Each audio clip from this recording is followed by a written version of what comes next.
and welcome to Sterling Boys Basketball as Channel 19 here to cover this game today as the Sterling Silver Knights are playing against the Gloucester Lions as the team is 11 and it's not 11-2, but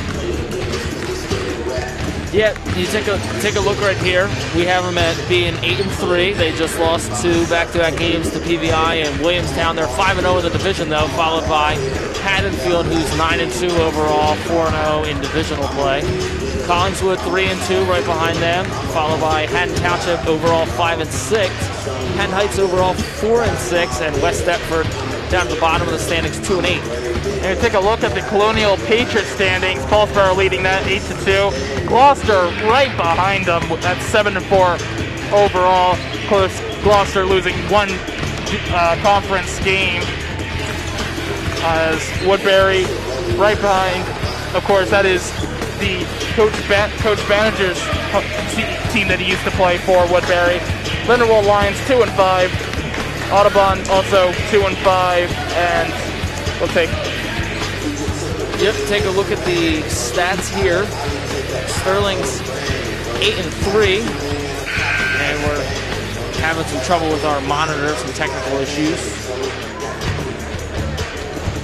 Oh, we're back. Sterling's 8-3. They are first on the Colonial Liberty. They average 58 points a game. Give up 49. CJ Mundell, Jadis McFadden, and Jimmy Zagaro all average 11 points. Mike Ermel with 9. Gloucester also 8-2. They are second in the Colonial Patriot. Their offense puts up 50 points a game. Defense puts up 45. Liam Gorman puts up 17 points a night, followed by Stephen Light with 15 points on average. Aiden Hagan with 8 and Stephen Burkhart with 6 to round out their average scores. And we take a look at the game history right here. They last met in 1999 South Jersey Group 2 Championship, and Sterling won that game. As we'll also have special coverage of that game during a special surprise to come up during halftime. And take a look at the keys to the game. Yeah, the keys to the game here, they got to be locked in for all 32 minutes of the game. Limit those unforced errors. We saw that as a big issue in that game against Williamstown, and they got to defend. They didn't defend well against Williamstown last game. Williamstown missed a lot of shots. And let's listen into the national anthem.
And we're back here after the national anthem as we get ready for our introductions here from Mr. Rob Strauss. And guys, this is when we look at these two teams, Sterling coming off a real tough loss yesterday, probably their worst game of the year against Williamstown. Held as much as a 15-point lead. We're up by about 8 with 3 minutes left. And really just didn't do what they needed to do to close out a game. Something, an issue that they haven't had all year. They've been very good at that. But yesterday they definitely had a tough time of it. Has, in a way, affected them a little bit. But I think overall with those 2 losses, they've learned a lot. They knew they were going to lose the PBI. But the Williamstown hurts a little bit more. They were expected to win that game. by a lot. It was a team that they needed to beat. Yeah, and well, Mr. Schultz, I think that's why the keys to the game are what they are. We were there and we watched. They weren't locked in for all 32 minutes of that game, and they were really sloppy. They had a lot of unforced turnovers, miscommunications on the offensive end that led to Williamstown points towards the later end of the game, and they didn't defend well. Williamstown missed a lot of shots, and that's why it was as close as it was. If Williamstown got a lot more of their shots to fall, it would have been, almost a blowout win for Williamstown. And if you put a summary over all that, you saw that one key. You've got to lock in for 32 minutes. Played a great first quarter yesterday. Thought they looked very good. But we also talked about the other key, the unforced turnovers. Cannot allow that to happen against a pretty good Gloucester team. You see, Gloucester has 2 guys this year, at least 2 guys with over 100 points. Number 11, Liam Gorman, with 184 this year. He's probably running the point for them. Has a good outside shot, as we saw yesterday. We watched that Gloucester-Glassboro game before Sterling played. And then Stephen Light, close to being a 1,000-point scorer in his senior year. He's very close to that 1,000-point mark. And take a look at the coaches. Coach Liam James for Gloucester. It's his 7th season as the head coach. He's a Gateway social studies teacher. And fun fact, his dad was the former mayor of Gloucester. And on the left of your screen is Coach Justin Barringer. And we welcome Mr. Rob Strauss after getting the crowd all fired up with the pregame introductions. Love it. Love it. Underway here at Sterling. Glad you joined us here on Channel 19. Boys, need of a win here, Schulze. I don't know if you guys spoke about it in the open. Kind of a rough weekend for the boys. Sterling going to start up the scoring right down low with Nafis Robinson.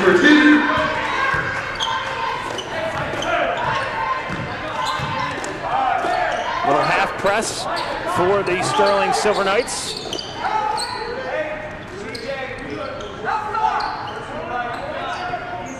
Tough game yesterday against a really, really talented Washington Township team, and I would say an even better Paul VI team on Saturday. Yeah, no doubt. You were talking about that being a tough loss, as you see Liam Gorman with the outside shot right there, hitting a 3. And that's the one thing we saw him do exceptionally well. When he had space to shoot the 3, even 5-10 feet from outside the arc, he was able to nail it from outside. Coming in averaging 17 points a game. Robinson for 3 of his own off the back of the iron, too strong. Nice assist of Robinson from the Mundell. Can't convert. That's one he's probably going to want back. Yeah, that was one of the things that hurt Sterling, especially in that second half, the inability to convert shots like you just saw. And that's something you don't want to carry over into this game. Steal by Mundell, lays it up and in. And gives Sterling the ease early 4-3 lead. And we know C.J. Mundell has the athletic ability and control to, dunk the ball, but I think it's a good job. They've lost 2 games in a row. They need a win. Just stick with the simple layup and count your 2 points. Ball fake, floater too strong, rebound to Mundell. Light had an open lane, good drive, and just couldn't convert. Tummings on the fake, the drive, dish back to Robinson, cross court. Excuse me, that was McFadden over to Robinson. And good job resetting things. Tried with that 3-step drive to the basket. The kick out wasn't there. They just reset the offense. Tummings for 3, yes. 7-3 Sterling.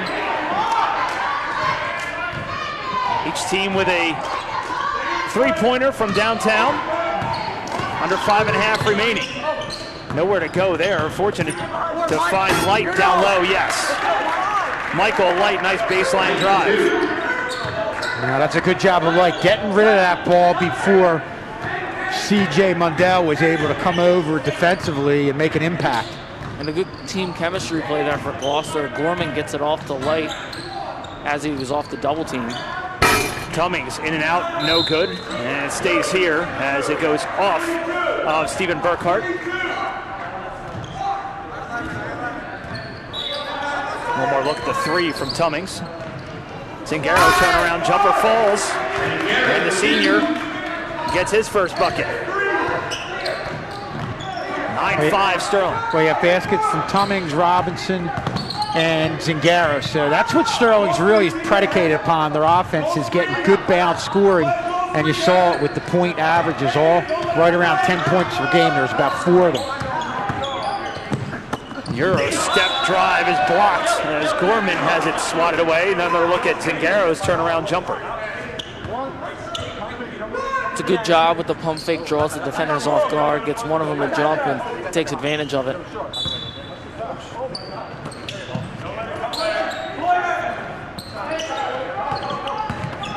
Hogan on the drive. Excuse me, Hagan on the drive. That's kicks it back out, and now Gorman will reset for the Lions as we're about halfway through this opening quarter. Mundell with another steal. One-on-one with Gorman, lays it up and in. And a timeout.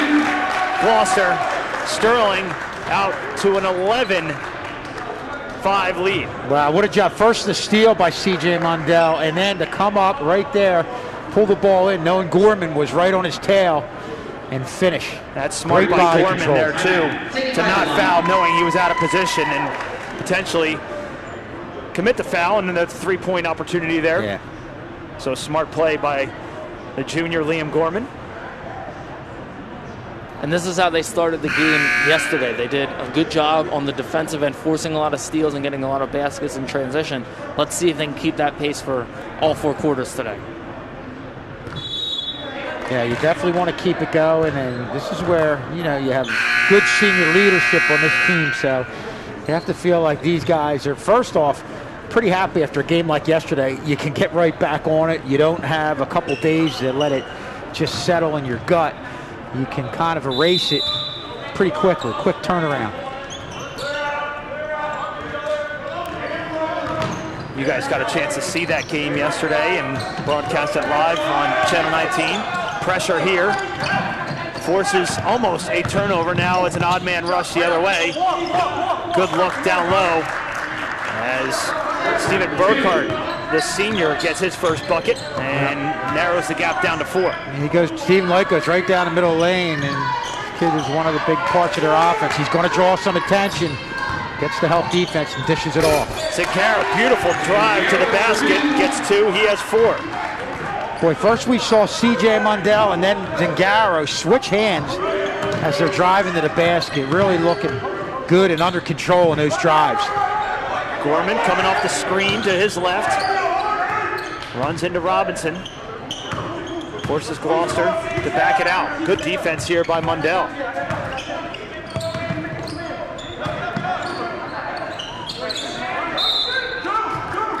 First foul of the game is going to go against Andrew Tummings. That's going to be his first, team's first. It's the first time, I believe, we've gotten a chance to take a look at this Gloucester team here at Sterling High School, new to the conference.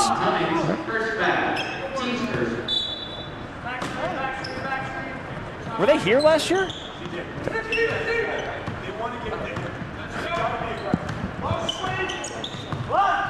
Don't believe so. I don't believe they were here at the Castle last year.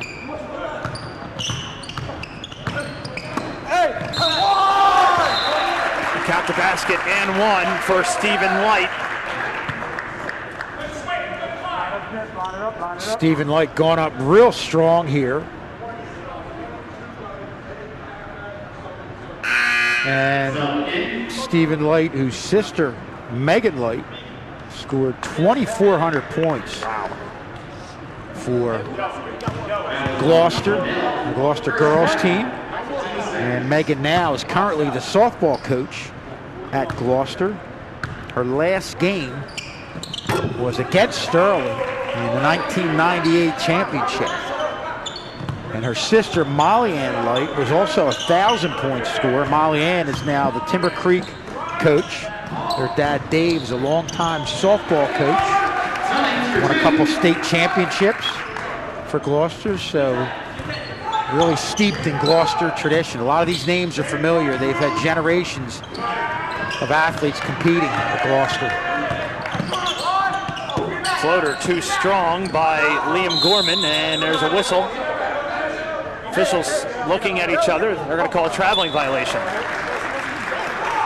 Scoring 2,000 points is, 1,000 points is hard. Scoring 2,000, that's really, That's really an elite impressive. club. There's no doubt about That is really You're on impressive. another level there. The last 2,000 point scorer for Sterling, as I look over at our banners, I believe was Jess Kopsky. Yep, almost had 3. Almost had 3,000. That.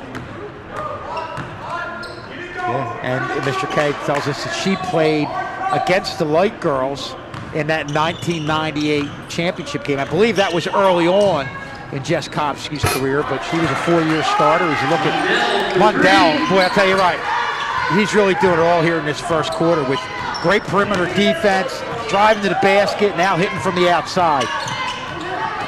Schulze, without looking, who was the last boys 2,000 point scorer?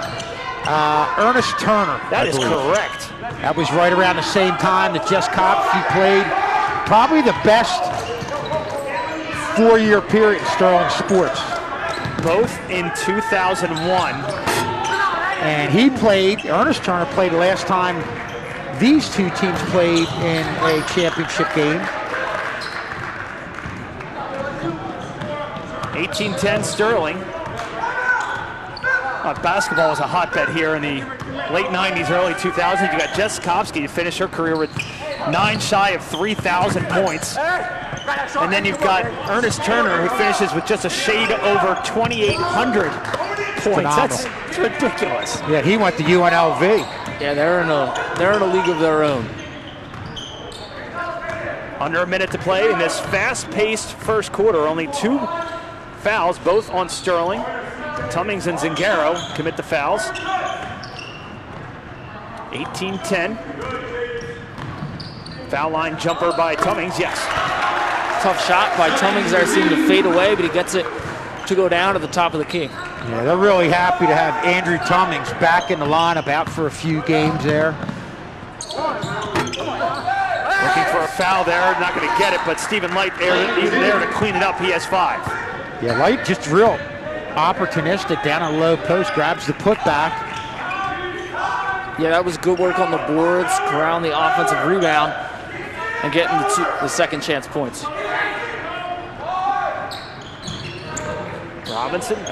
McFadden over Mundell.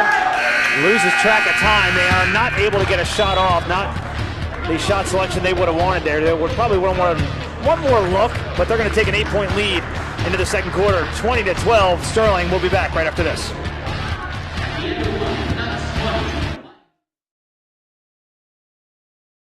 Whether you are a young athlete or an active adult, Dr. Vincent Marchese of Beatty Harris Sports Medicine helps you to reach your physical goals. The team, with locations in Newtown Square, Cherry Hill, and South Philadelphia, treats everything from acute sprains and sports-related concussion to arthritis and chronic tendon pain. Through an evidence-based, patient-centered approach, Beatty Harris Sports Medicine delves deep to find the source of your pain and get you back to the activities you love. To schedule your evaluation, visit BeattyHarrisSportsMed.com or call 610-601-9177.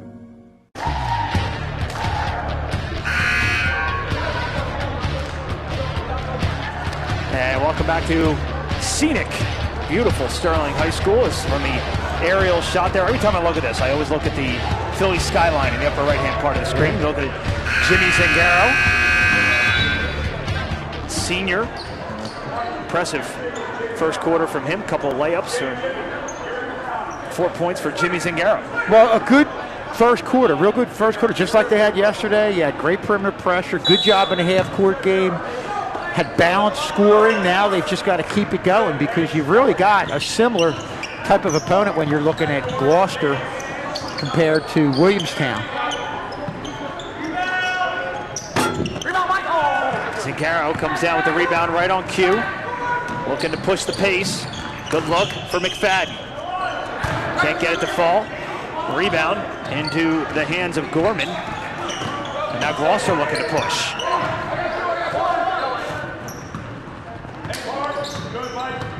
Right now, Sterling entered that first quarter how hot. Let's see if they can continue that streak into the second quarter. 13th foul on Sterling. And that's Aiden Hagen. His dad, Kevin Hagen, was the basketball coach prior to Liam James taking over. And Kevin Hagen, outstanding player back in the day for Gloucester High. Like I said, you've got generations that play here, and there's fathers, grandfathers, great-great-grandfathers who all played for the Gloucester Lions. 2 from the line for Hagen, and he keeps the Lions perfect from the free throw line. And the deficit is a 2-possession game here for the Gloucester Lions.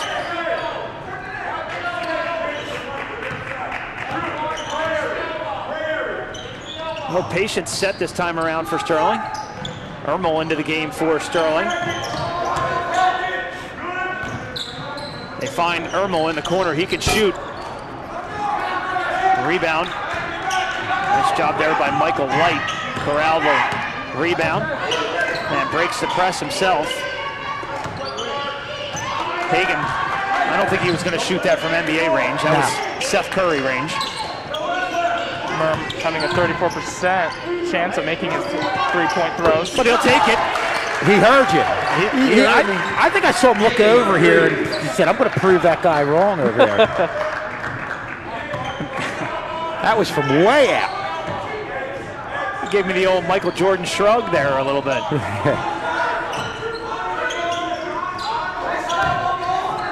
So Hagen cuts it to a 3-point lead, and here comes the Gloucester pressure.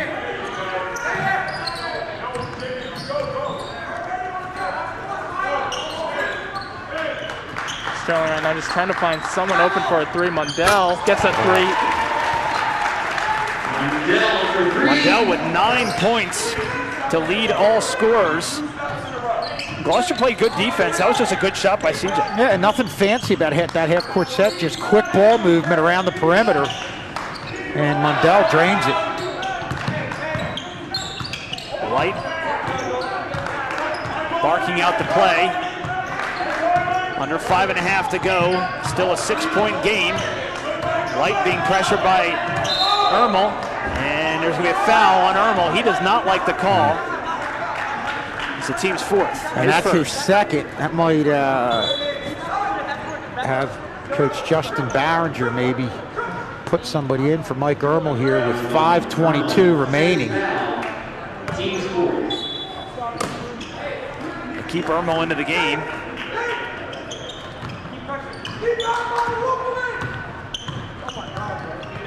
And you see Robinson getting up. I'm sure he'll come in for Ermel.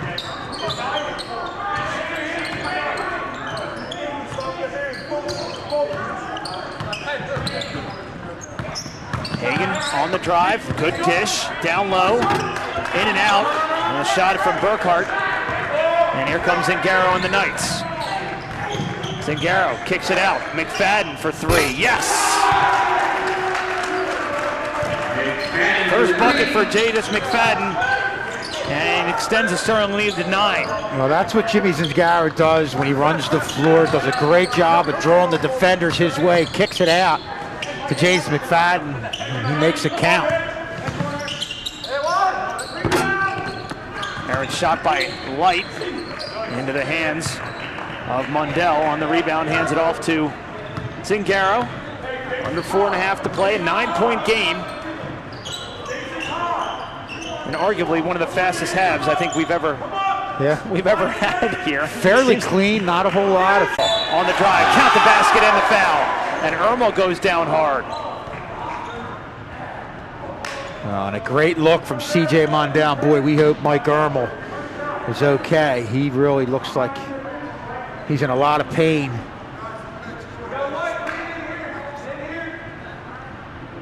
He get his foot stepped on? Or ankle? I don't know. Let's see what happened here. He's going to come right into your living room here. By the looks of things, he just landed wrong. It's a great cut by Ermel. Yeah, I don't think anybody was around him. Just kind of landed on the side. So, see trainer Sean Clank over there.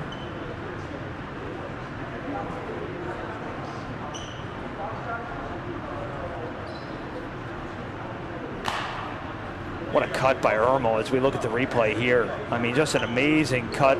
Talk about moving without the ball. Yeah, and that's textbook right there. A good sense of knowing what's happening in front of you. It wasn't a pick and roll, wasn't any type of design play, but saw that opening happen.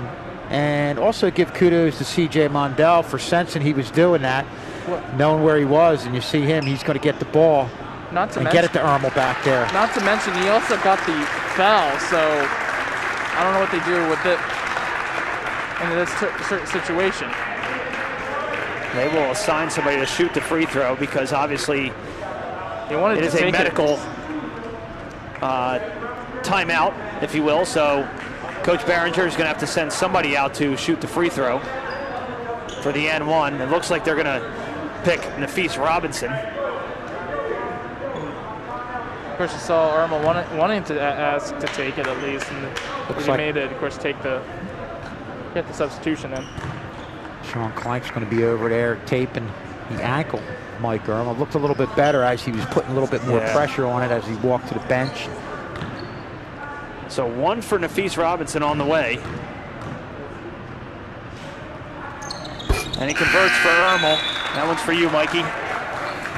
Gloucester going to make a substitution. They're going to bring in Adrian Delgado, the senior. As you see over there, Sean Clank over in the behind the scorers table taking a look at Mike Ermel. Pretty sure we're going to see him back in the game. Yeah, He's a tough customer. Looks promising. Halfway through this second quarter, Sterling out to a 12-point lead, 29-17. A programming note, we've got a special surprise for you at halftime. We'll get to that in a moment. As Light drives to the basket, and he's fouled. Let's see who they get on this one. They are going to get McFadden with his first. That's the team's fifth. That's a nice job by Stephen Light. Definitely their guy who gets his points by driving down to the low post, was out at the high post, came in, took on the help defense, and was able to get the call, get himself to the free throw line. Light with 6. Make it 7.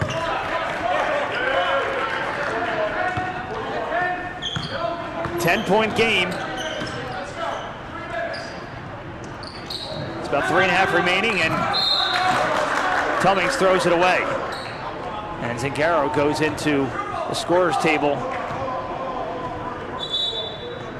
Watch Zingaro here. He's going to try and save this one. Goes all out there. See, after that, he's kind of holding his wrist a bit, that bandaged wrist. But it seems like he's going to continue to play. Floater left short by Gorman. Moore with the rebound, and Zingaro brings it up, gives it to McFadden. Robinson, foul line jumper extended, no good. Rebound into the hands of Stephen Light. Yeah, good job of Light on the defensive boards, getting position, boxing out, and really getting up there for the rebound. Light coming off the screen. Draws a lot of attention. And nice bank off the glass for Gorman. He has 5. Well, that's great body control by Liam Gorman, drawing the defender out his way, blew past him, and was able to make it count, driving to the lane. Liam Gorman is somebody you also have to guard closely on the perimeter. He can definitely hit them from the outside. Robinson for 3, leaves that short. Moore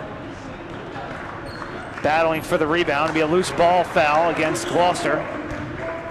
That'll be their second team foul. Yeah, Liam Gorman going up, showing that control. Liam Gorman, a junior, his father, that Keith Gorman, the social studies teacher at Gloucester, and also a 2,000-point scorer for the Gloucester Lions back in the late 90s. A lot of scoring going on down. A lot of scoring, a lot of Gloucester. history, a lot of great players, and Keith Gorman was definitely one of them, no question about it.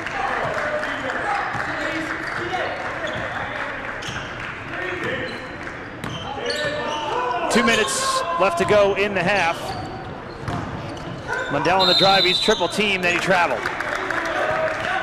And Keith's brother, who's Liam's uncle, Sean Gorman, was a 1,000-point scorer and now currently the superintendent at Gloucester Schools in Gloucester. Sounds like I grew up with the wrong last name. Well, you could see Liam, I mean, obviously had that drive to the basket. Prior to that, hit one from way out. Really just a complete player. Long two off the board. That's well off the mark. Offensive rebound to Delgado. Yes. Off the bench, Adrian Delgado, the senior. Big bucket here with 90 seconds remaining for Gloucester to keep it a two-possession game. Yeah, just like that, they've got it to within 6, and in a half where Sterling's played pretty well. Give credit to Gloucester for fighting back. Zagaro travels. And now Rob with a chance to make it a one-possession game. Talk about all these great players from Gloucester in the past. That would be interesting to see on their current roster who's close, who's flirting with 1,000. I know they're relatively young, only a couple seniors on the team, 2 or 3 seniors on the team, but still, as Zingaro picks up a foul, it'd be interesting to see if they're on track. I believe Stephen Light is fairly close. I know that Jacob had gotten some information for us, so we'll check up on that. Full timeout, Sterling. Coach Barringer calling a full timeout with 65 seconds remaining.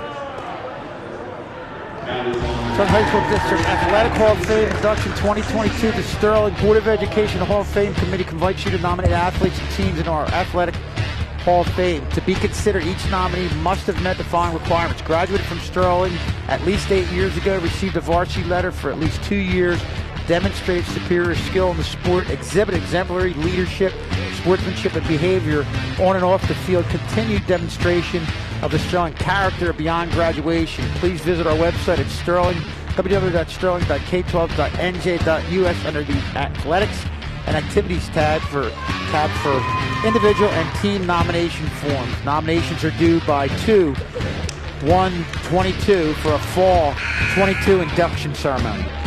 Hard to believe that that date is right around the corner. It's a couple weeks away. It snuck up on us. Yeah. We say this every year. As we get older, time flies quicker. I'm still 29. I don't know about you. I mean, I'm still a freshman in high school. Yeah. 65 seconds remaining in this one. Gloucester and Delgado will inbound the ball.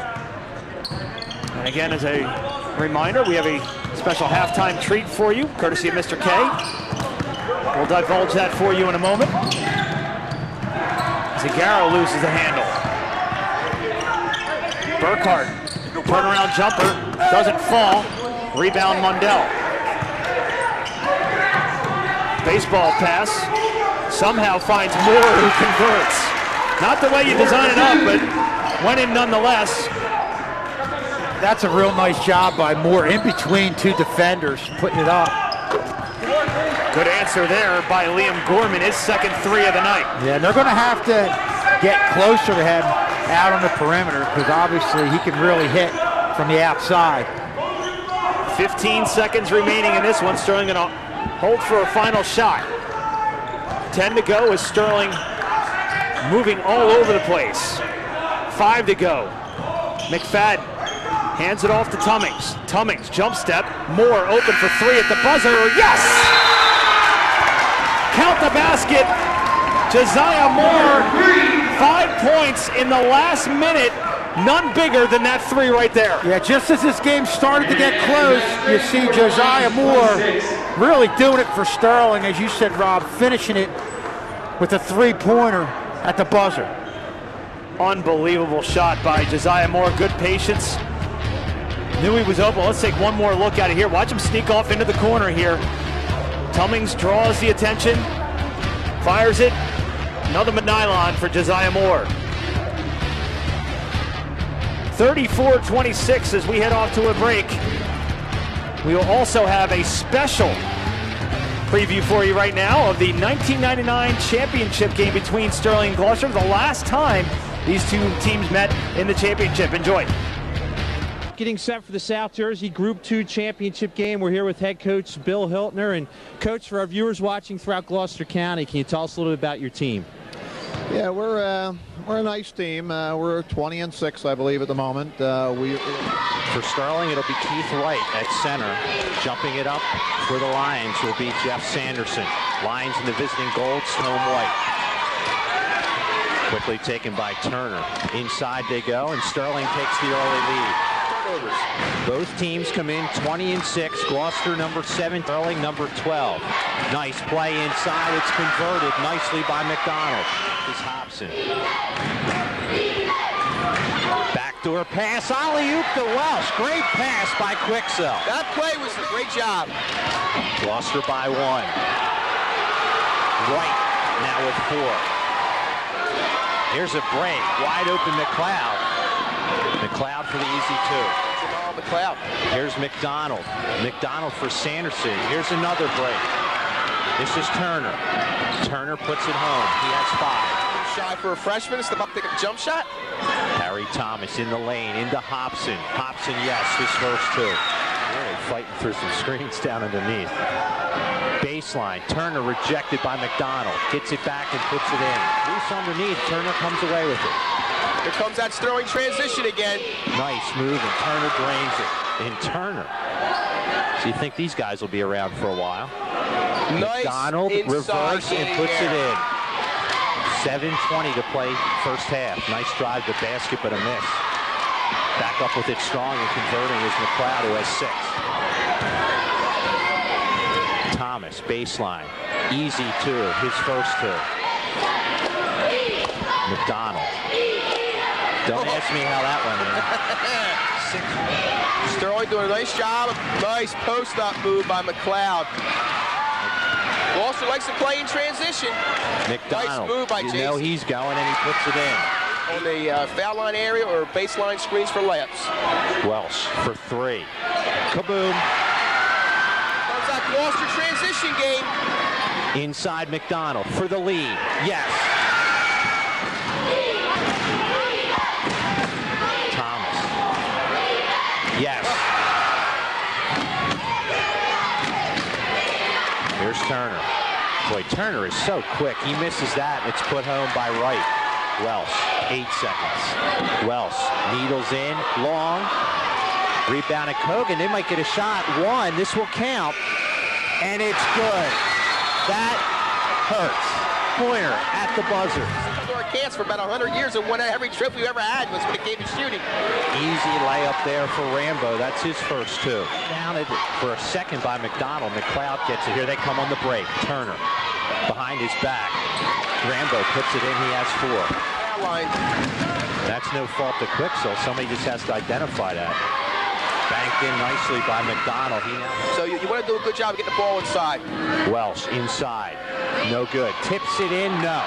Welsh again. Oh, is he an athlete? Unbelievable. Mark Welsh. 2 months with Harry coming into the game. Sanderson, one of their taller players. A fadeaway is put in by McLeod. He has 10. About 3 was McLeod. Turner. Turner, nice move. Oh, is that a big time move? I don't know if anybody's got an answer for that in South Jersey. To tie it up. Oh, yes. Baby. Is he got to look for some kind of backdoor cut out of this or some one-on-one action? Here comes that backdoor by Turner. Turner and there it is. 2 with 19 points. McDonald, nice move, baseline. No. Quicksell comes up with it, swings it back out. For that shot. Thomas for 3, kaboom! This is for the lead. Yes. Thomas, the home run pass to McDonald. It looks like football season all over. Hello! Not a touchdown, but maybe one of the biggest threes in Gloucester High School basketball history. Gloucester did a nice job switching on the inbounds play to prevent any kind of indoor action there.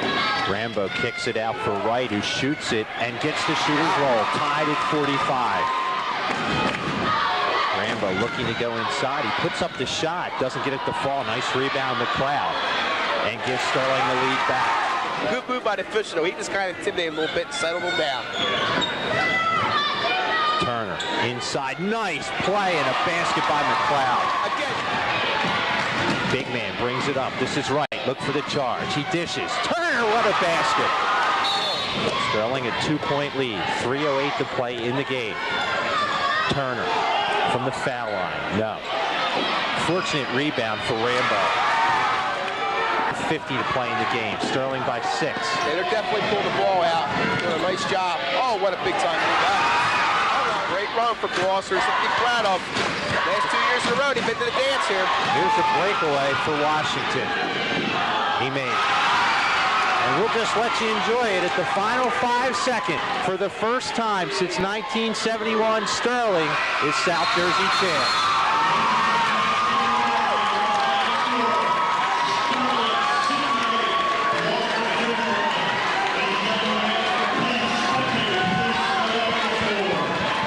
Jeff Sanderson, how do you summarize this season, this game, whatever's on your mind? It was a great season, you know. Like everybody said, they thought that the Morristown-Pleasantville game was supposed to be the Group 2 championship. We just proved them wrong. What was your game plan as an individual and as a team coming in? As a team was just play as a team. We never played as a team all year until like the last 5 games. Keith, you played with some fouls tonight. How tough was that for you? It's hard because getting in foul trouble was hard. I tried not to, and once I got back in after getting in foul trouble, I had to play like less aggressive because of the foul. But I tried to play hard and watch the fouls. Player of the game here in the Sports Video Network, Ernest Turner, a sophomore, 30-plus points tonight. I got to be honest with you, Ernest, as I drop this. You make it look easy. How did you pick up your skills of the game? Just drills, all kinds of drills my coach make me do. Shooting, dribbling, running, all kinds of stuff. All right.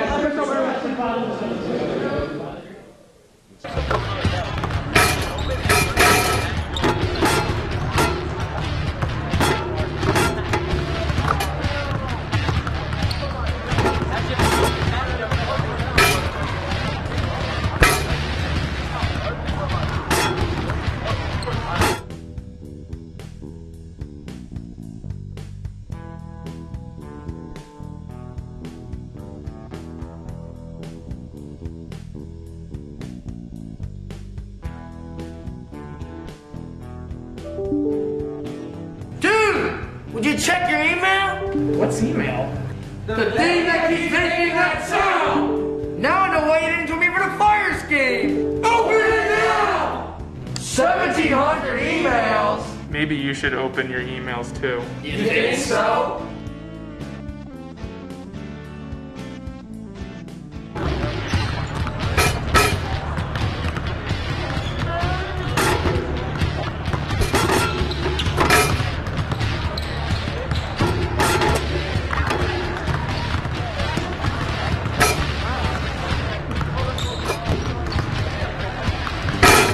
(34-26) as we head to the second half. With some of our leading scorers here for Sterling. C.J. Mundell with 10 points. Andrew Tummings with 7. And Josiah Moore hit the big 3 with just seconds to go, maybe a half second to go. He has 5 points. And for the other guys, Gloucester Lions spreading it around. Schulze, Gorman, Lightenhagen, all kind of distributing the ball around pretty well. Yeah, bounce scoring. You see Gorman, who obviously can hit from the outside, but he also got 2 of his points from a drive off a defender coming at him, a little bit out of control. And if he knows if somebody comes at him a little bit out of control, he's got a quick first step to drive to the basket, could go along with his outside shot. And there we see him from way out hitting the 3. And Sterling right now holding an 8-point lead as we look at Mundell finishing right there. Mundell's hit from the outside, driven to the basket, gotten some steals that have led to fast break baskets. And Sterling, again, coming off a real rough game yesterday, a rough ending. so far have put together a pretty good first half. Yeah, they put together a pretty good first half, and they didn't have C.J. Mundell for a good portion of that second half. He came back with maybe 5 minutes left to go in the fourth quarter. Was a huge loss for them in that game and might have been a big reason of why the offensive flow wasn't as crisp as normal. Sterling got out to a 20-12 lead after the first quarter, and the two teams split 14 points apiece here in that second, and they maintain that 8-point lead. Both teams perfect from the free throw line, 5 for 5 for Gloucester, and converting the only attempt was Nafis Robinson in relief of Mike Ermel, who is still on the bench And what a that job, ankle injury. again, of Josiah Moore coming off the bench, chipping in with 5 in that last minute. Right on cue, Robinson, no good, too strong, rebound to Burko.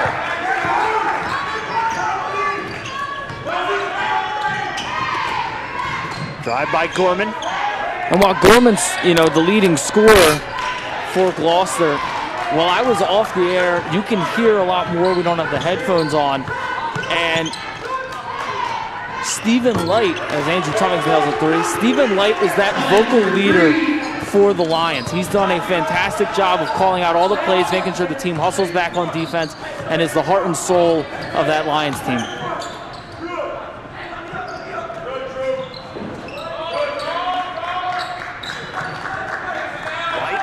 Finds Hagan, yes.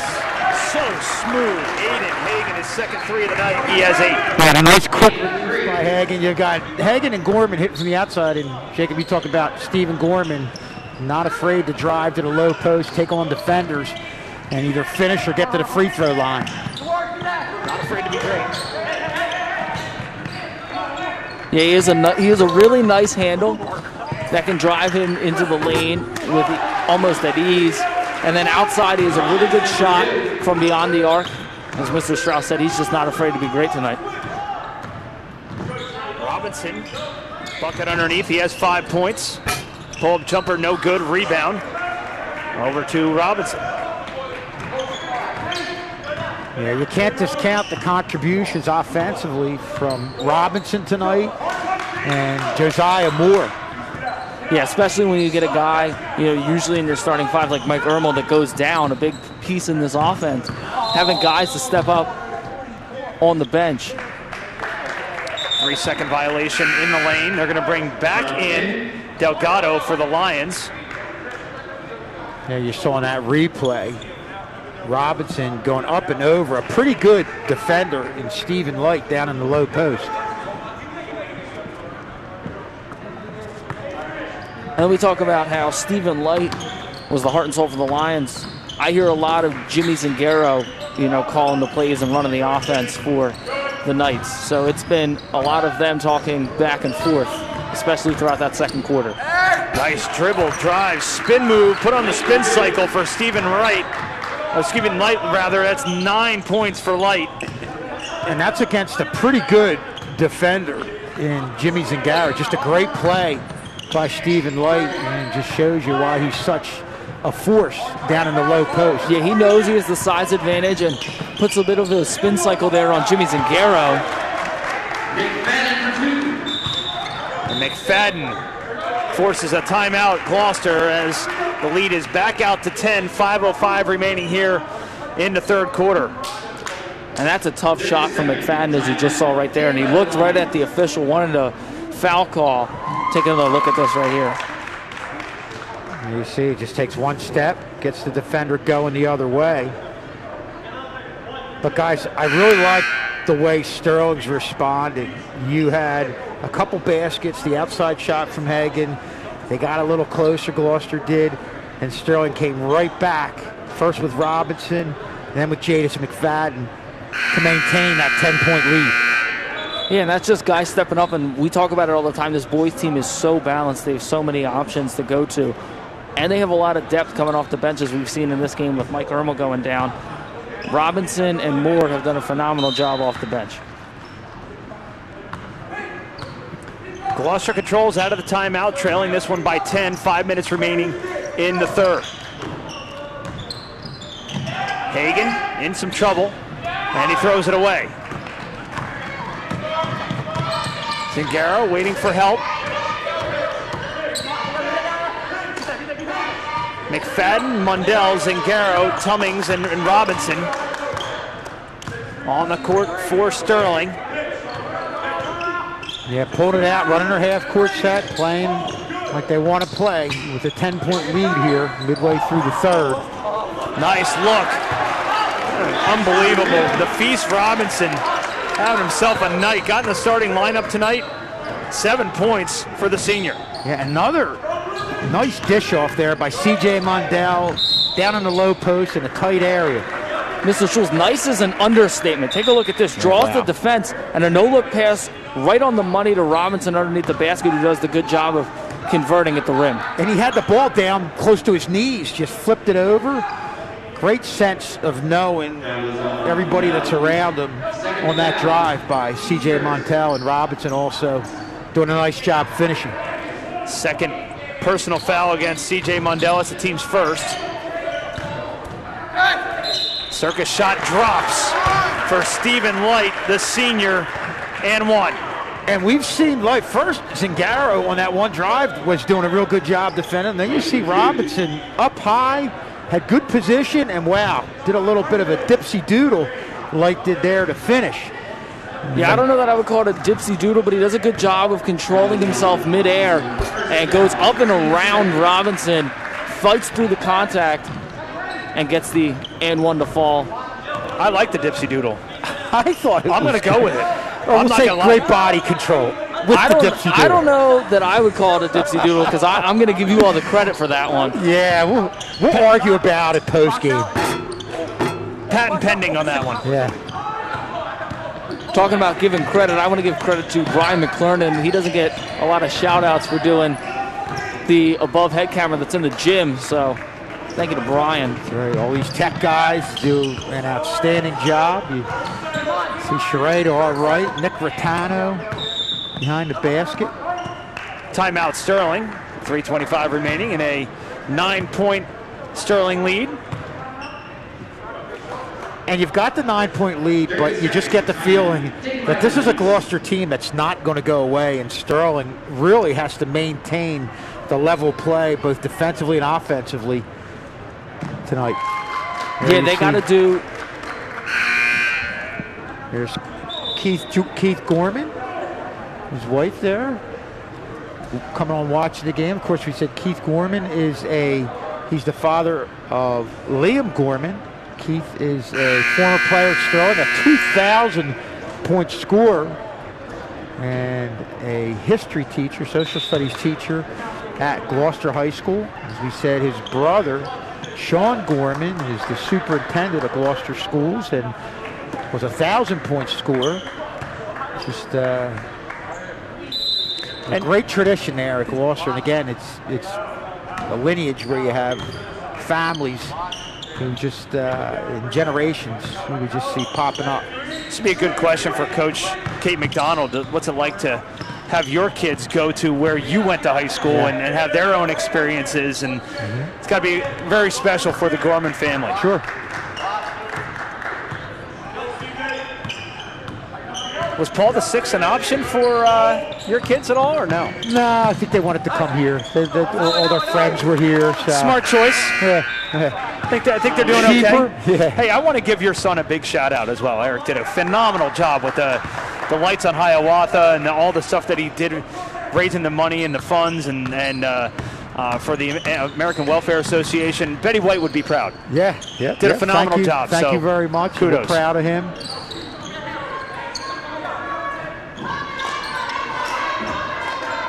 Actually, we're going to get a shot of the house. Okay. The next whistle.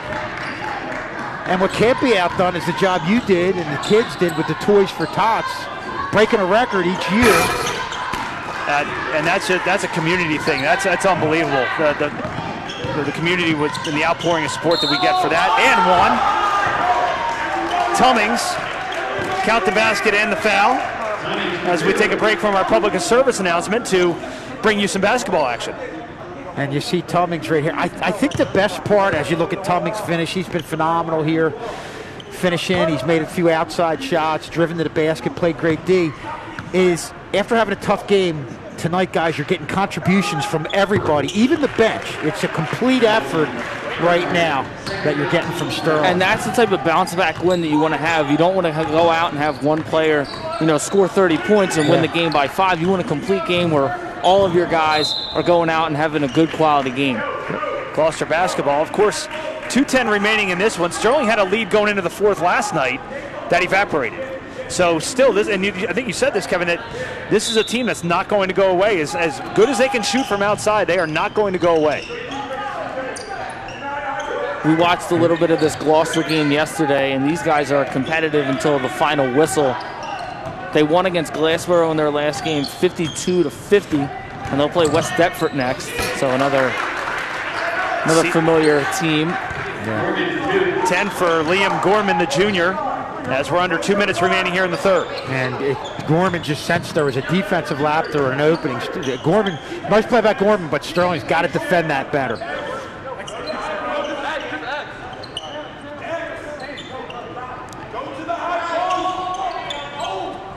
Moore down low, back up top for Zingaro. That's you, Shug. That's all you. Nice cut by Zingaro, yes. Zingaro has 6. That's his first bucket since the first quarter. That was drawn up to perfection right there, getting the ball to Mundell in the low post, who draws a lot of attention, and then Jimmy Zingaro making the nice cut to get the 2. Strong take to the basket for Stephen Light, who's really kind of exploded here in this third quarter. He's got 7 and 14 overall. Yeah, had a man with the hand on the ball. Boy, he's so strong down in the low post. And he's close to scoring 1,000 points for his career. The foul looks like it's going to be on Light. If it is, it's his second. It's the team's second as well. Here's a great play here with McFadden getting himself to the free throw line, drawing the foul. And prior to that, you saw Sterling executing a great half-court set, getting everybody involved. And when they're playing well, that's what they do. When they're not playing well, they'll force things in their half-court set. So it's good to see Sterling right now with 51 seconds left, playing a lot like I think Coach Barringer wants them to play. That was the first missed free throw of the game for either team. Both teams shooting exceptionally well from the free throw line here tonight. And that's another area yesterday where Sterling struggled. Yeah, they struggled at the charity stripe, and that was ultimately why they lost the game, because when it came down to crunch time, Williamstown was better at the line, and that's why they won. 3 of 4 from the line. Not a big sample size for Sterling here this evening thus far, but 75% from the line. Good look down low. Backing it out, wide open, doesn't take the shot. Takes it to the rack, count the basket, and the foul. All the way. Beautiful drive by Light. Check that. That was Gorman, excuse me. On the bucket, hooping the harm. Well, and he does a great job, not only from the outside as we've seen in this game, but the way that he can drive into the paint. He's really quick with his feet, good ball handling. I put the old announcer hex on the free throw shooting. That's my bad, guys. Gloucester right now within 9. Sterling was in a similar situation at the end of the first quarter. They got a chance to hold for the final shot. They couldn't get one off. Under 5 to go. Mundell fires a 3 at the buzzer. In and out. He thought he had it. Sterling going to take a 9-point lead into the fourth quarter. And take a look at the lights on Hiawatha. Beautiful shot there. Great well job. done. Well done by your boys. Yeah, and a great job by Mr. K. We appreciate all his work. We'll get off to a quick break. Come back. Fourth quarter action right after this. Tank Maroney. Where am I? Tank Maroney, you are being convicted of not wearing your mask and exposing others to COVID. I've done no such thing. Show me. Here's your proof.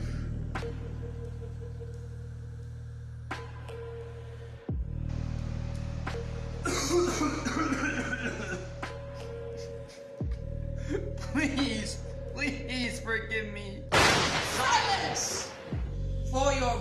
business to not abide by the rules, I sentence you to 10 months of short breath. Endless coffin. And endless pain. No! We in here for the same thing? Yeah. Sadly.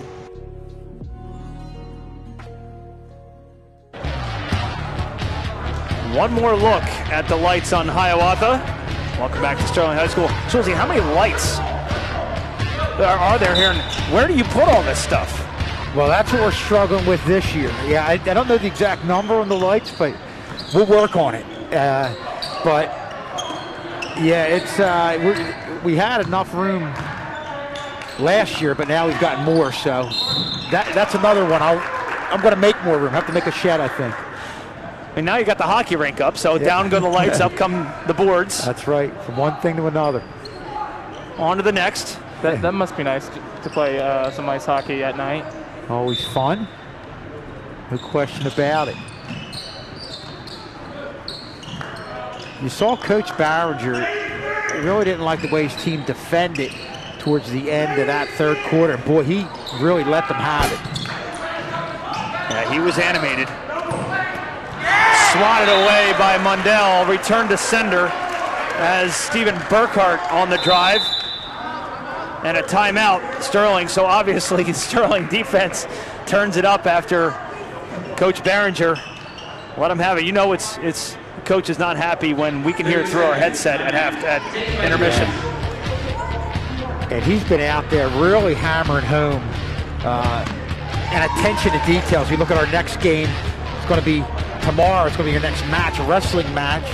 Sterling's going to go against Overbrook at 5 o'clock live on Channel 19, and it'll be streamed on YouTube. So a lot of action here in the wintertime as the Sterling Knights go away from their talk from Coach Barringer. But you know what? I think after what happened yesterday, which was easily their worst game of the year, Coach Barringer, I'm sure, is thinking, hey, man, he has a heightened sense of detail right now in addressing his team, and rightfully so.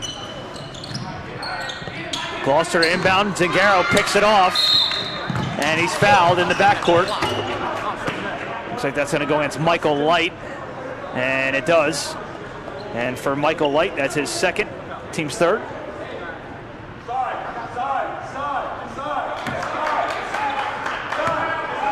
Zingaro to inbound, right in front of Jacob Clark.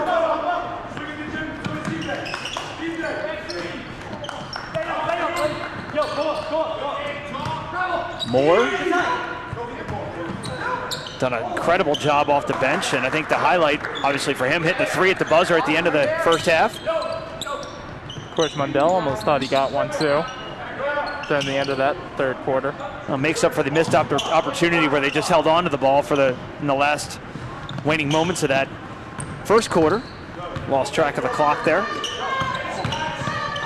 McFadden off the window, yes. Friendly hometown roll for Jadis McFadden, and he has 8 tonight. Wow, just kind of wedging his way through there. Didn't have a whole lot of room, but found enough space to get in there and extend the Sterling lead to double figures. Off balance shot, well done by Stephen Light, the senior. He has scored in every single quarter tonight. He has 16, that's right on his average. Yeah, and Sterling staying on him. It's not a lack of defense against Light. He is just impressive going to the hole and finishing. Sterling just can't seem to find that big shot to put him up 13-14 to really kind of step on Gloucester a little bit. They're just hanging around here. They're within 9, they're within 6. It goes out to 11 again. Zingaro's circus shot. Rebounded out to Josiah Moore. Tummings on the drive. Yes.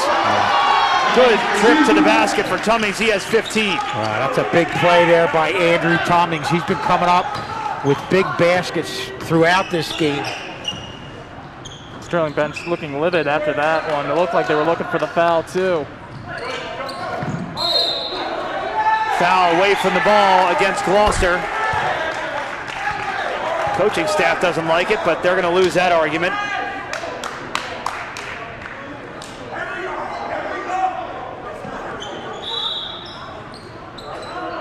believe they call a timeout. It's going to be a full timeout, Gloucester. As Gloucester picks up their 4th foul.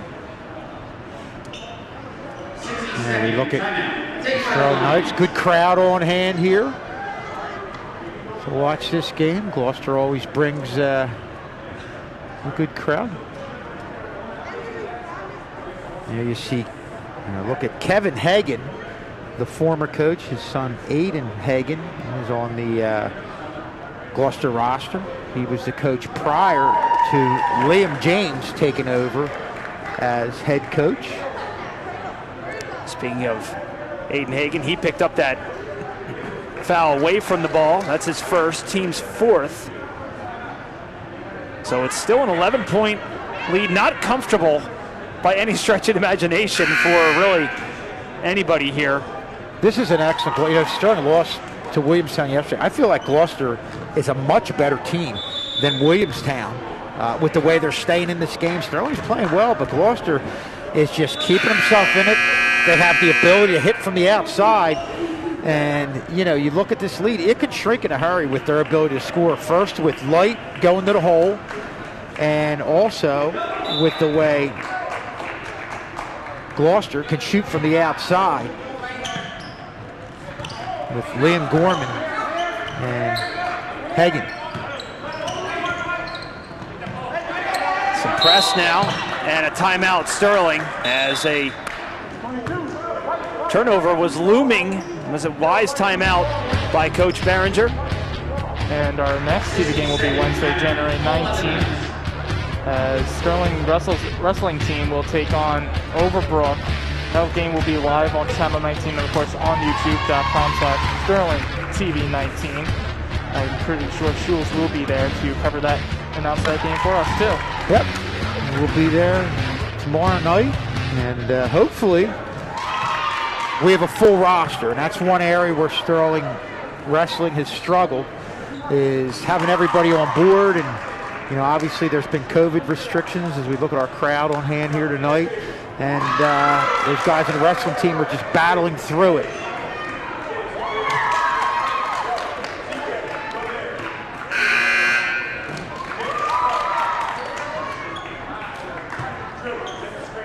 (53-42), about 5.5 remaining here in this 4th quarter.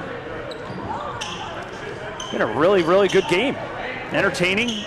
First half seemed like you blinked and it was over.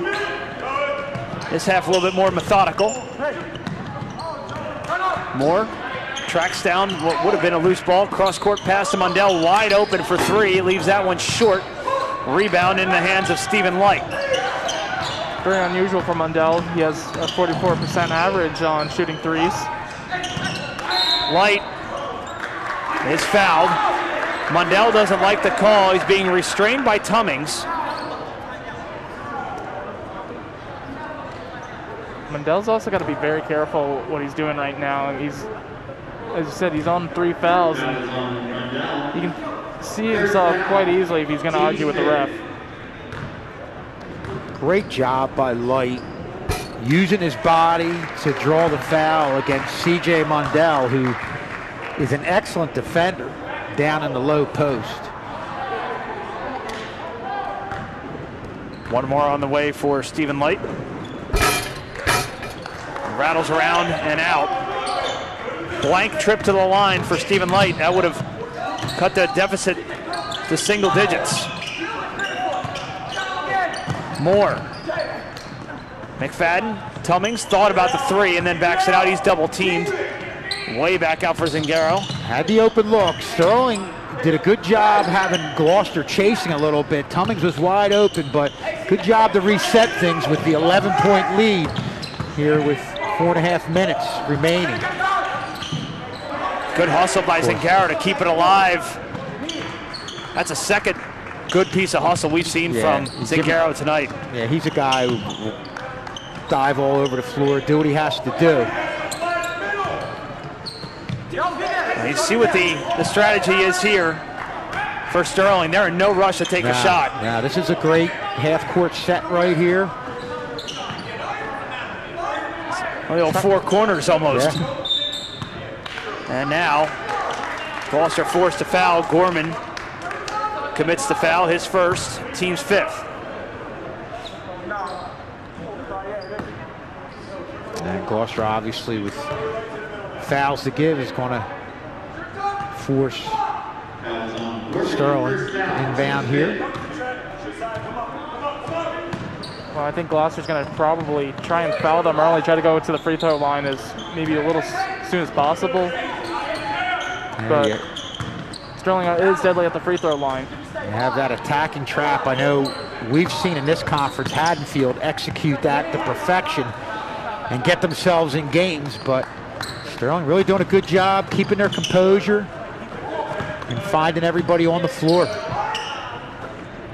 And this has just got to be absolutely exhausting for Gloucester as they are chasing everybody down, and they just can't get anywhere. Zingaro, the youth does not count. Foul before the shot, but a highlight reel dunk on the assist from Jimmy Zingaro. Backdoor to Mundell. Second time we've seen that alley-oop slam. Obviously, unfortunately, this one's not going to count, but entertaining all the same. And a perfect lob from Jimmy Zingaro to Montel. Wow.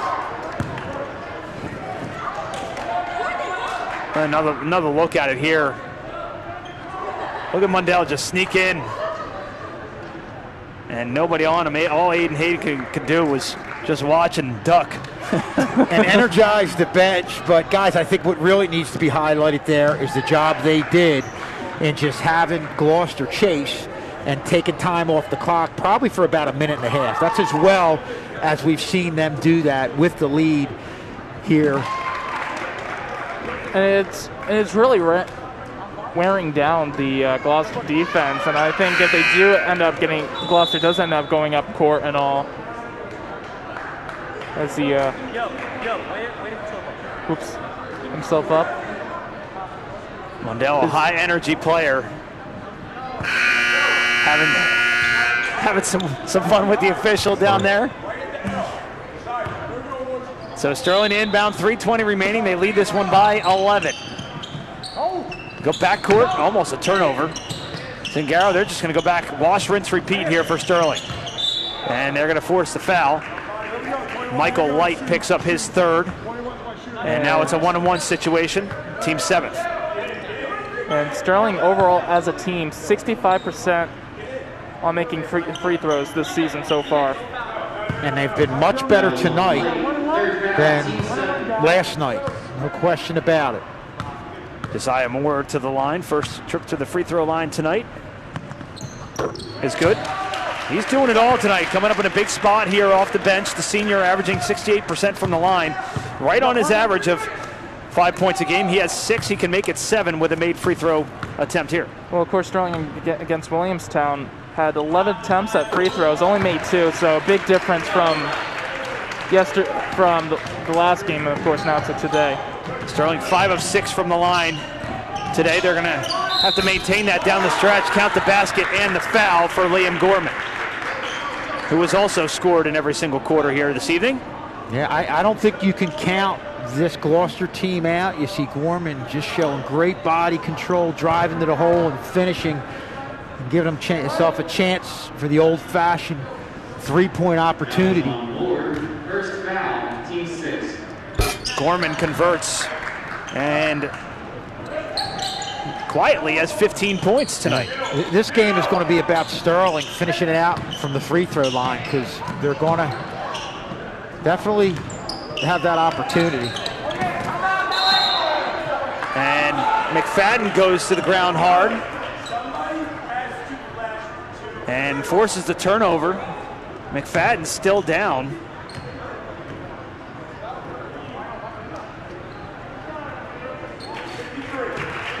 He took a hard spill right in front of us to our left. That's a good job by Gloucester, getting themselves the ball back without having to send Sterling to the free throw line.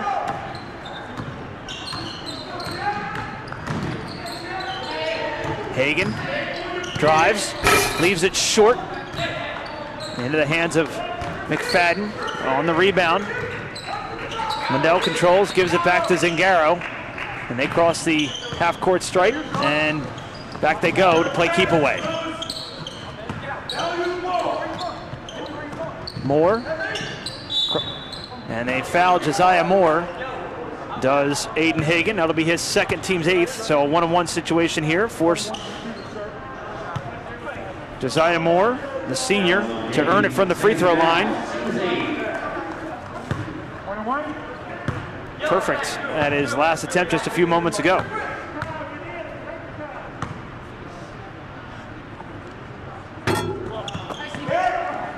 Strategy works out for Gloucester. Yeah, sure. Now they convert, and it's really going to work, but need a bucket and a foul by Zingaro.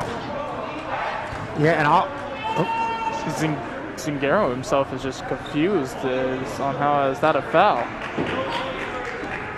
And Sterling had an 8-point lead yesterday with about 3 minutes left. You're looking at a 10-point lead with 2:17 left. I think the biggest difference is I feel like this Gloucester team can score points quicker than a Williams team that you had yesterday. So, you know, still not out of the woods as you see Light make his free throw count here with 2:17 left and a 9-point lead that could shrink down to 8 with a free throw here.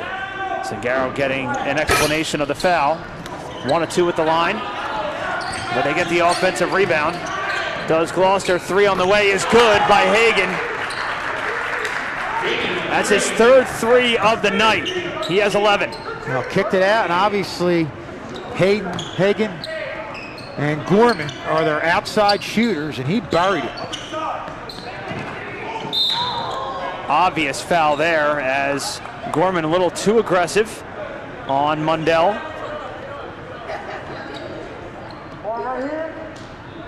I didn't think the NFL playoffs start until this weekend. It's a good tackle. Boy, it was definitely a hit, and good to see both those young men getting up and staying in the game. Another 1-and-1 on the way. The last one is C.J. Mundell goes to the line, shooting 75% from the line. 10 points for Mundell, so Gloucester's done a good job of keeping Mundell under his 14 points per game average. And then Moore comes up with the loose ball. And what a job he's done here tonight, coming off the bench as Zingaro is fouled. Yeah, no question about it. And as you look at Jimmy Zingaro going to the free throw line, and I like the way, you know, in a Paul 6 game where there wasn't a lot of bright spots, I like the way Josiah Moore played in that 4th quarter. Really played hard, was diving all over the floor, made some plays, and I think the confidence he gained in a game like this is really carrying over to what we're seeing him do tonight out here against a very good Gloucester team. And still, not to be forgotten here, gentlemen, that this is a 2-possession game still. Sure. With two missed free throws, as I think they're going to get Tummings on the loose ball foul underneath. And now Gloucester can cut it to a 1-possession game. Yeah, and you can't overplay any one player in this Gloucester team. You've got too many offensive weapons when you're talking about Gorman, Hagan, and Light. So this is not a safe lead by any means with 1:47 left. And now Light going to the free throw line. First trip to the free throw line tonight for Michael Light. It's Michael Light. It's kind of interesting just because both, it's kind of like a shootout on who can shoot the most free throws right now. Sterling was 3 of 4 coming into this quarter. They are 2 of 5 in this quarter alone. Throwing it away, and the inbounds pass is Gloucester. Yeah. And they needed that one. Yeah, and another big play by Andrew Tummings there.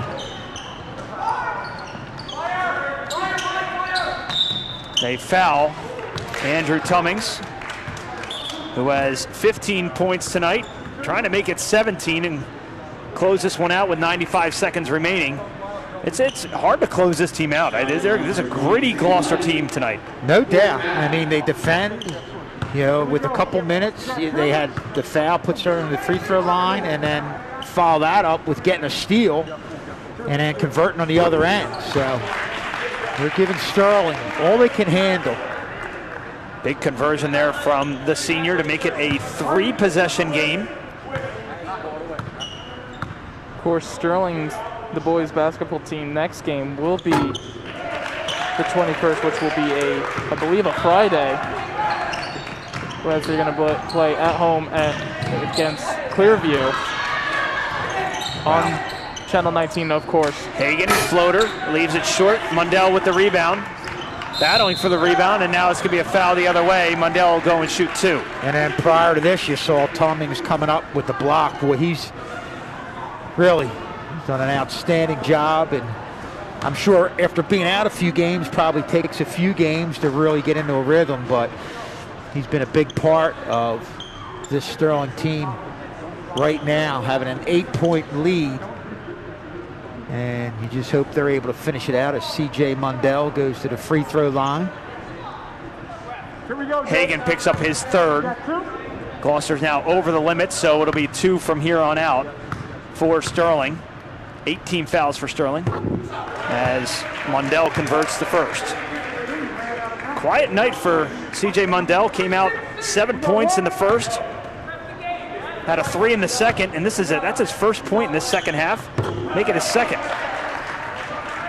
Relatively quiet night for one of the offensive stars here from Sterling. Shot from distance, no good. Rebound to the aforementioned C.J. Mundell. 70 seconds ago, they foul Zingaro. Well, that's a good heady play there by Jimmy Zingaro. Sensing they were coming right at him, they're going to gain the foul, not to keep handling it, hold on to the ball, get the foul, and just get himself to the free throw line. There we go. There you go. Fix the net. Stephen Light picks up his second, and Gloucester in desperation mode here. Zingaro misses the front end. 0 for 3 from the line is Zingaro tonight. Make it 0 for 4. And missing fouls like that is going to kill you in a closer match than this. But you can almost make up for it defensively if you're as quick as Jimmy Zingaro. Yeah, just pick the pocket right there. 62 seconds left. Post-game show to follow as Zingaro picks the pocket again. He's got Tummings, but they're going to foul before on Michael Light. That'll be his 4th. Zingaro a chance to erase an 0 for 4 slump from the free throw line tonight. So who do you guys think is the player of the match? I mean, of the game. I think Tummings has done a pretty good job myself. I don't know if you guys have anybody else. I like what Josiah Moore did off the bench. I was going to say, yeah, we'll bring Josiah Moore on with Tummings. 100%. That's a 5th foul, on Michael Light, so he is out of this contest. He's going to finish with 2 points. And I personally like Jimmy Zingaro. He's been all over. He's kind of been the quiet man. He's been helping out the team. He's been all over the court. He's been able to save the ball and done a great job defensively too. 17 points for Andrew Tummings. Your selection there, Schulze. Yep.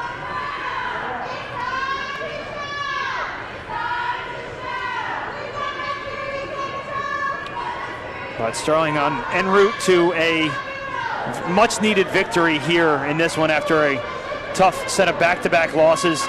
We didn't even get a chance to talk about the game at Paul VI on Saturday. Man, what an incredible team that Paul VI team is in a very, very difficult division. Yeah, that team put on a clinic. My God. Just the way they ran the floor. And you see teams that run the floor, a lot of times there'll be turnovers, ball gets thrown around, and it'll be sloppy play. It was one of the cleanest games I think I've ever seen for as fast as the game was. And not to mention, they were hitting threes all over the place. Just a really impressive team and a young team. 3 freshman starters, so they're going to be on the map for a few more years. Zingaro breaks the 0 for 5 slump. Makes it an 11-point game with under a minute to go. Knowing Jimmy the way that I do, I know he's going to be happy with the win, but he is not going to be happy with his performance from the free throw line. Josiah Moore ahead, can't convert the lay-in. Light with the rebound. Light pushing up against Tummings. Spin move, off window and in. Stephen Light, a difficult shot. He has 7 points in this quarter. And 23 overall tonight for the Lions. Really impressive performance for the senior. They're just spinning around right here. They're going to take a timeout. And still a 7-point lead. This Gloucester team just will not go away. And, you know, obviously I think the main thing is we're impressed with the overall effort from Sterling, how they fought off a tough Gloucester team. But I'm impressed with how tough Gloucester's battled in this game. And they're a tough team, a tough opponent, and no doubt about it. I think, you know, Coach Barringer's going to come away with this game, hopefully with the win, but having a lot of respect for what this Gloucester team brings to the table. Gloucester 7-4 overall, and there you see Light, who's just been outstanding on those drives to the low post. I'm sorry, Rob. Not good. Game and a half behind Patriot division leading Paulsboro, sitting at 8-2 overall.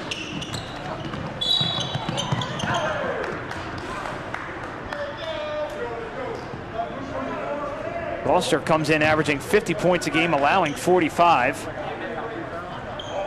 So they're right on their points per game average, but their points allowed is going to take a little hit here.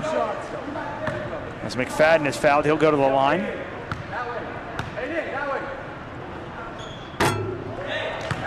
That one goes in and out. 80% free throw shooter is McFadden. He's 1 for 3 from the line tonight. 2 for 4. Back to an 8-point lead. This is where Gloucester has pretty much lived all night. 3 on the way is short. Rebound Delgado, and it goes off Delgado out of bounds. It will be Sterling basketball. They're going to improve to 9-3 overall and 5-2 at home.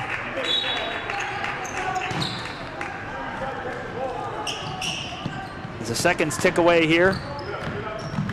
Zingaro to Mundell. Moore right underneath the basket, lays it up and in. Josiah Moore, 9 points tonight off the bench. And Sterling wins this one by 10. A real gritty effort by the Gloucester Lions. Comes up a little bit short. And Sterling wins this 63-53. We'll get off to a quick break, have a post-game show, including Coach Barringer. We'll be back right after this.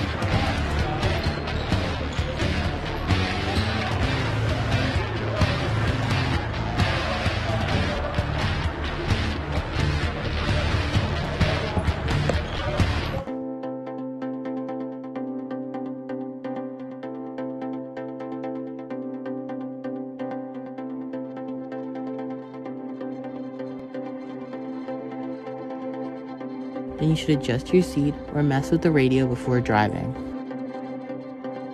Buckle your seatbelt. Also, remember to turn your lights on to avoid hitting deer or ignorant pedestrians. Ignore the phone. It can wait. Keep in mind that you're not the only one on the road. Remember, you should always be aware of animals.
were supposed to meet me at my locker.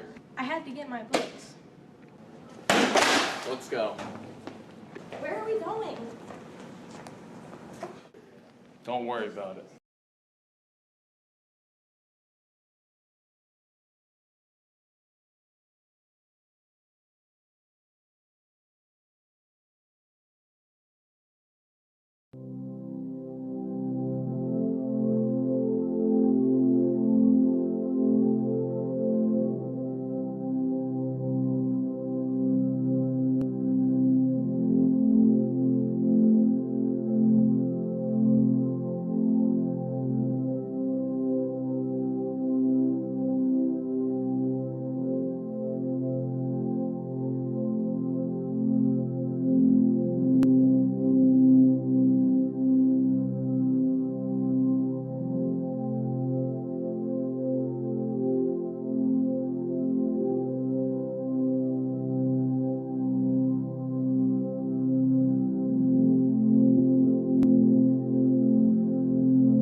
Being mean to you, Vaughn. It's okay, Leah. I love you. Come back to Sterling. Sterling wins this one over a real gritty performance from Gloucester. They improved to 9-3 overall. 63-53 is your final. We're going to send it over courtside to Kevin Schulz, who has our players of the game. Schulze.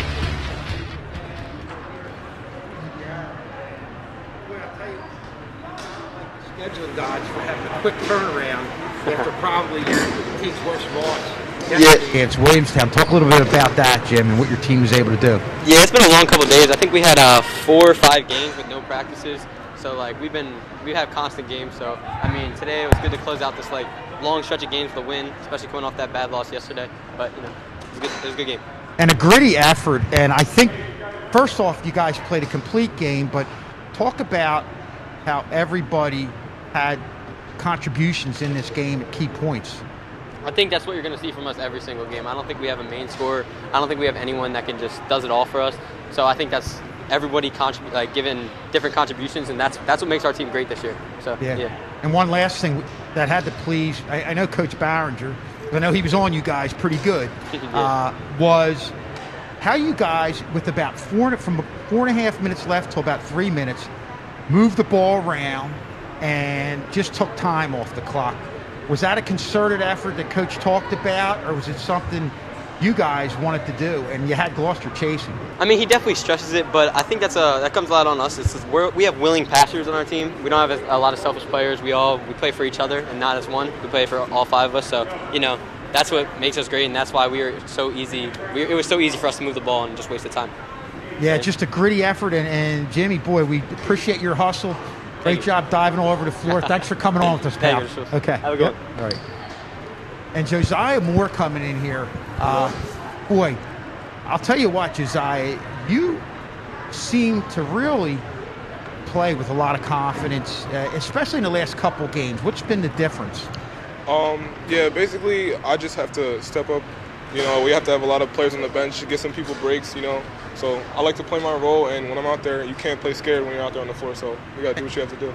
And talk about the experience of playing against Paul Six was definitely a team on another level, but the experience of playing them, and we thought towards the end of that game, you were one of the bright spots in that game. Did that playing against that caliber team give you confidence? Yeah, always. You know, going on bigger stages, playing against bigger teams, you still got to play the same as you play anybody else. Some of those guys out there, I know them, so it made it a little bit easier. But no matter the opponent, you got to play to the best of your ability all the time. Yeah, and there's going to be nights where you get a lot of time, nights where you won't get a whole lot of time. But it's the key to being on this team, having everybody understand their role. Yeah, you have to know what you're doing when you're out there. Like I said, everybody has to contribute to the team. It's not just the starters. So when you're out there, you got to know what you're doing and be engaged. Well, great job, Josiah, coming on here with 9 points and a couple big baskets towards the end of the first half. Thanks for coming on with us, pal. Thank you. Okay. Have a good one. All right. And Andrew Tummings, boy, you were doing it all.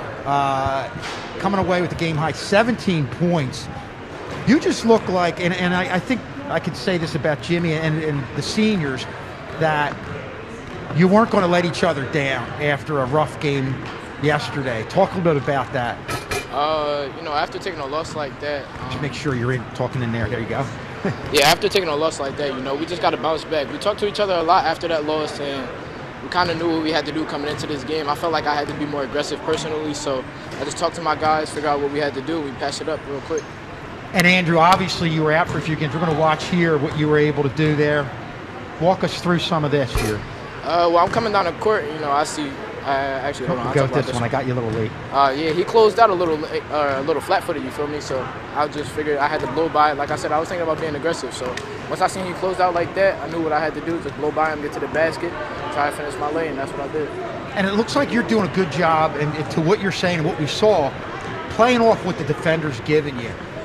I know you were out for a few games, but do you feel like now with each game you're getting into more of a rhythm?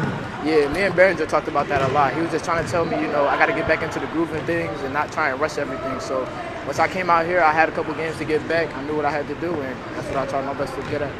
Well, great job tonight, Andrew, and thanks for coming on with us. Congrats on a great win, and boy, it's got to feel better after what happened yesterday. Definitely does. Way to turn around, pal. Thanks. Thank you. Okay.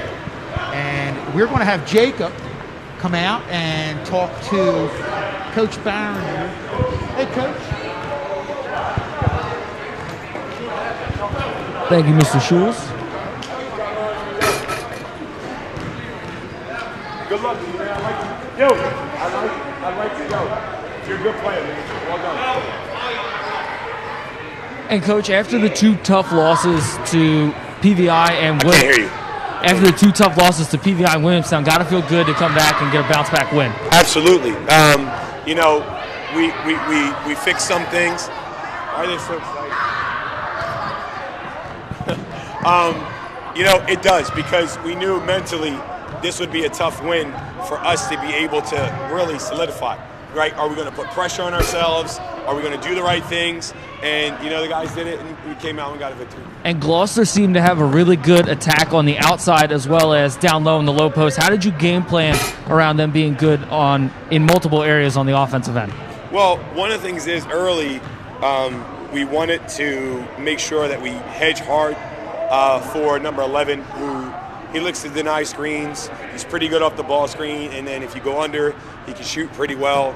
And then, you know, we had to make rotations. And then underneath, they like to, you know, some of that flex stuff, and they like to get, you know, 24, who's a big kid. They like to get around him. So we just kind of had to sit on that and just play hard. And everybody, if we had to switch, we had to do what we had to do for a little bit. But we try to keep it comparatively, you know, packed in. But, you know, and sometimes it works, sometimes it didn't. Sorry for cutting you off. Talk about the depth to this team. Had a lot of guys coming off the bench doing a good job of getting good offensive possessions and working hard on the defensive end. So one of the things about depth is, you know, Nafis had to get going a little bit, being out for a little bit of a break. And then, you know, Josiah has been pretty solid at times with a lot of minutes, so that's been good for him. You know, some of our guards, you know, I need to work them a little bit more in coming off the bench, but those two have been great for us. They get on the glass, they'll knock down open shots. Even Josiah's shot in the corner was big, and they've been fantastic. And then last question for you, Coach. That passing that you had late in the fourth quarter, around the 4:30 mark, you passed for almost a minute and 30 seconds. Is that something you did in spite of the 2 losses, trying to hold on the ball, or was that something you guys practiced? That's something we practiced, and that's something that we wanted to start to do in valuing the ball, right? In decisions, and waiting for a good shot, waiting for a layup, not forcing things, because in the past we would force it, you would see the turnover, then there'd be another turnover, then would result into a foul, and then next thing you know, they're down there. So I was proud that they took time off the floor, they valued possessions, make hard passes, get to the middle, move the ball, go something basketball. Well, thank you for taking time to come with the interview. Glad to hear. Glad this is my first. I'm glad to finally get you, bro. How's the wrestling going? No, I'm not doing it. You're not doing it. No, sir. Oh, so why we've missed you on the broadcast? I've been doing this full time. Good. Well, I haven't gotten you, so it's finally good to start getting you. It's finally good to have you. How's that? Well, thank you for coming on with us. Be good. And our next TV game will be Wednesday, January 19th. It'll be wrestling. Sterling takes on Overbrook at 5, live on Channel 19. We'll send this one back to Rob Strauss and John Hallwood in the booth. Thank you very much to Jake Clark and Schulze, doing a great job with the post-game interviews.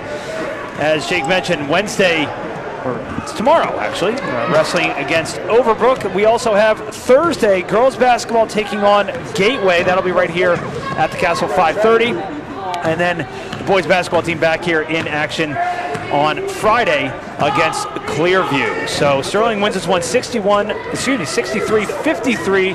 They improve to 9-3 overall. Gloucester drops to 7-5. For John Hallwood, Jake Clark, Kevin Schulz, the entire Channel 19 tech crew, I'm Rob Strauss. We'll see you next time right here on Channel 19. See you tomorrow night for wrestling. Good night.